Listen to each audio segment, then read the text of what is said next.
దశాబ్దాల తరబడి తరతరాల తరబడి అణచివేతకు గురవుతున్నారు. వాళ్ళందరిలో కూడా ఒక చైతన్యం రావాల్సిన అవసరం ఉంది, ఒక మార్పు రావాల్సిన అవసరం ఉంది, ఒక తిరుగుబాటు చేయాల్సిన అవసరం ఉంది.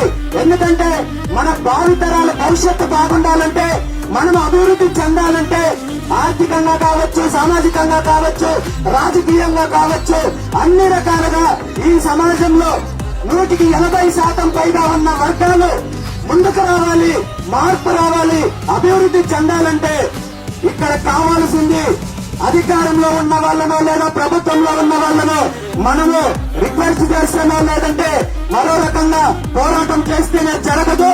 అది కేవలం మనకు అధికారం వచ్చినప్పుడు మాత్రమే ఆ మార్పు వస్తుంది, మనం అభివృద్ధి చెందుతాము, మన భావితరాల భవిష్యత్తు బాగుంటుంది. విద్యాపరంగా కావచ్చు, ఉద్యోగాల పరంగా కావచ్చు, అన్ని రకాలుగా ఆర్థికంగా అన్ని రకాలుగా అభివృద్ధి చెందాలంటే 2 తెలుగు రాష్ట్రాల్లో బహుజనుల సామ్రాజ్యం రావాలి, బహుజనులకు రాజ్యాధికారం రావాలి.